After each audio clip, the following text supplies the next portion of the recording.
Frères et sœurs dans les Seigneurs, bien-aimés, vous qui aimez les beaux noms de Jésus-Christ, nous nous retrouvons encore dans ce cadre, ces beaux studios du Centre évangélique francophone Parole éternelle. Et vous le savez, nous sommes dans le cadre de Juin, la Mai des Compassions 2022, dont le thème est « Lève-toi et sois éclairé ». Et ce soir, nous avons eu la joie, je dirais le bonheur d'avoir bien mangé. Et la cuisine, celui qui était à la cuisine, les petits cuisiniers, c'était les bishops, parce que les grands cuisiniers, c'est les seigneurs. Alors, nous allons lui dire merci. Merci, Bishop, pour la parole de ce merci soir. à vous. Merci de nous recevoir dans ce studio. Amen. J'espère que vous allez bien. Ah oui, ça va, ça va. Très bien.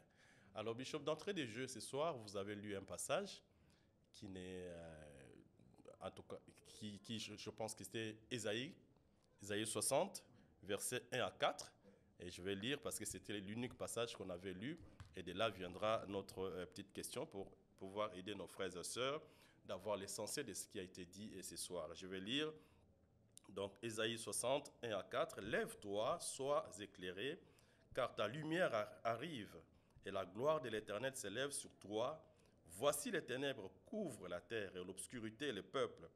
Mais sur toi l'Éternel s'élève, sur toi sa gloire apparaît. Des nations marchent à ta lumière, et des rois à la clarté de tes rayons. Porte tes yeux alentour et regarde, tous ils s'assemblent, ils viennent vers toi, tes fils arrivent de loin et tes filles sont portées sur les bras. » Bishop, on a d'un côté les ténèbres et c'est pluriel. Et de l'autre côté, nous avons la terre et c'est vaste. Les ténèbres couvrent la terre. Mais on nous parle de l'autre côté de la lumière qui est au singulier. Et vous avez aussi parlé de Bethléem, la petite ville en Israël, alors qu'il y a des grandes villes. D'où vient que Bethléem ait plus d'importance en Israël? D'où vient que les ténèbres qui couvrent la terre, que la lumière vienne éclairer? Comment ça s'est fait? C'est une bonne question. Commençons par Bethléem. Je crois que le grand enseignement autour de Bethléem, c'est que ce qui fait du lieu un lieu important, c'est la présence de Dieu. Ce qui fait d'une personne une personne importante, c'est la présence de Dieu. Parce que tout le message autour d'Ésaïe 60, c'est la différence entre ceux qui ont choisi la vraie lumière, qui est la présence de Dieu, et ceux qui se sont attachés à la fausse lumière, et qui, au fil du temps, sont couverts de grosses ténèbres. Donc c'est un peu ça qui est. Alors la pensée de Dieu, c'est lorsque nous faisons vie avec lui, au final, notre lumière sera une attraction pour les autres. Bishop, les nations sont couvertes par les ténèbres, les pays entiers sont couverts par les ténèbres, les vies entières sont couvertes. Et des questions se posent, mais si Dieu était avec nous, pourquoi il y a des ténèbres? Et vous nous avez parlé des deux secrets qui font la différence, lesquels? Les deux secrets sont simples, la présence de Dieu et la parole de Dieu. Surtout toute l'histoire des humains, biblique ou extra-biblique, lorsque vous étudiez, on est étudiant d'histoire, c'est la même chose. Là où Dieu se manifeste, là où sa parole est prise au sérieux, les choses changent pour le meilleur. Ok. Nous parlons vous avez aussi parlé de la main de l'Éternel. Et vous avez dit bien souvent, des gens courent derrière la main de l'Éternel. Mais il y a une différence que vous avez soulignée, laquelle? La personne de Dieu. Parce qu'il y a des gens qui sont tombés amoureux des actions de Dieu, ce que Dieu peut faire. Et malheureusement, ce n'est pas seulement une maladie qui a frappé l'Église du Congo, c'est une maladie universelle. Et spécialement dans notre milieu pentecôtiste charismatique, où la religion chrétienne est devenue une religion de transaction. Je prie, je chante, je donne, Dieu me donne en retour. Et on tombe plus amoureux de ce que Dieu peut faire pour nous que du Dieu qui fait. Or, le secret de la vie, c'est Dieu lui-même. Qu'il le fasse ou pas, s'il est avec moi, de par sa nature, je ne peux même pas me poser la question s'il le fera. Il le fera. Parce que lorsqu'il est présent, sa présence elle-même, c'est une force qui attire toute autre chose. Bishop Tchalo, nous avons été frappés, je crois, je ne suis pas le seul, mais aussi ceux qui étaient là aujourd'hui à l'église, par les témoignages que vous avez donnés pour illustrer au fait ce que vous aviez partagé avec le peuple de Dieu ces soirs. Comment est-ce que vous partez de l'ICACI et de prendre l'ICACI au moment où vous quittez l'ICACI et jusqu'à aujourd'hui, les temps sont passés, c'est vrai.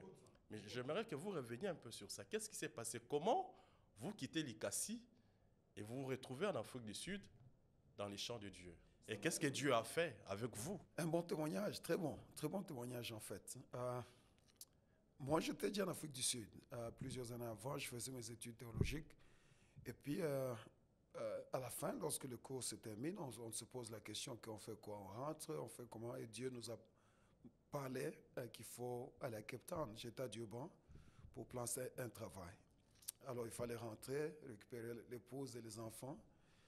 Et je partage avec mes conducteurs spirituels. Ils me disent, écoute, nous savions déjà que tu étais partant. C'est bon. Alors, de cette conversation, je n'ai pas ouvert pour leur dire, je n'ai aucun sou. Tout ce que j'ai, c'est que Dieu me dit, prends ta famille et partez. Et il m'a même donné une date précise. Le 30 avril, vous serez en dehors de ce pays. Et puis eux, bon, étant eux, ils croyaient que j'étais organisé parce que je venais de l'Afrique du Sud.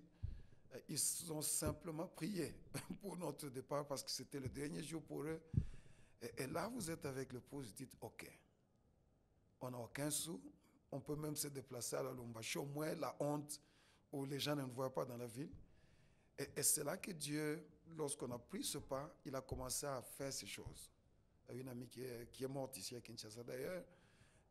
Elle a donné $100 pour elle, c'était un soutien pour un jus, tout ça. Mais c'était en fait le transport de l'ICACI à Lubumbashi.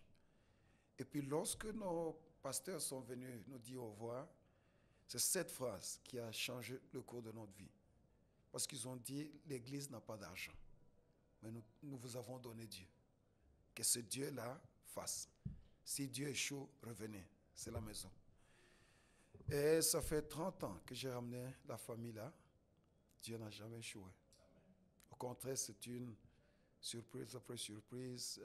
Par la grâce de Dieu, tous nos enfants ont fait de grandes études. Il y a d'autres qui sont maintenant au niveau doctoral. Moi-même, je me suis plongé dedans. On est allé jusqu'au bout des études. Et puis,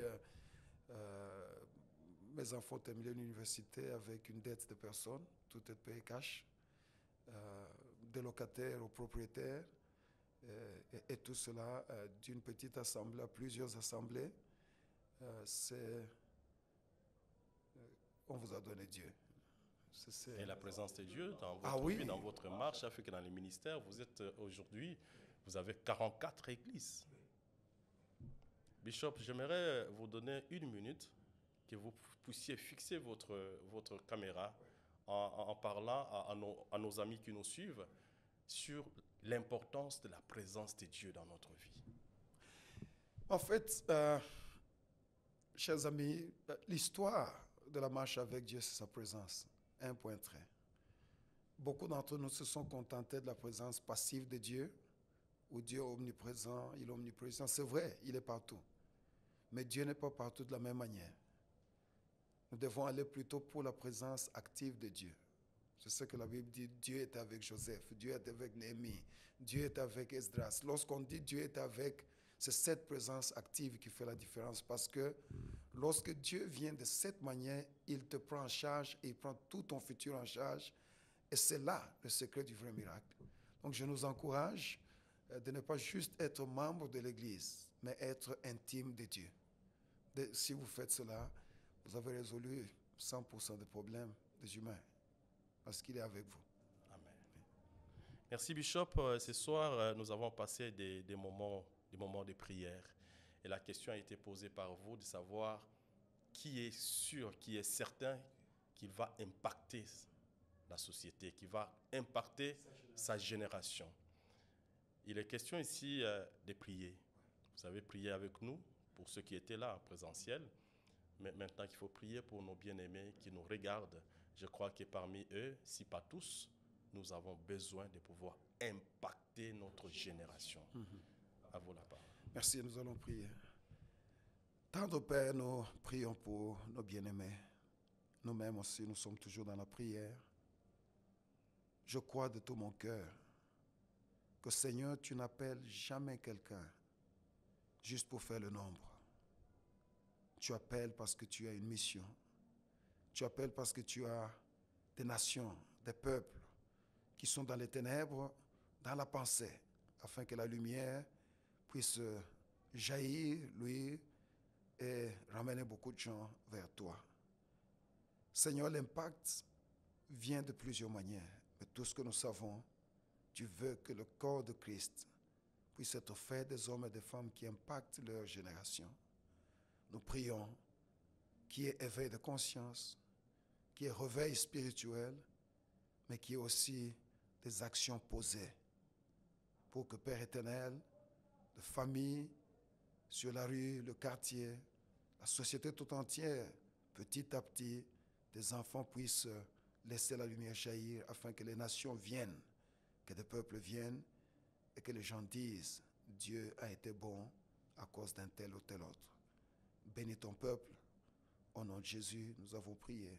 Amen.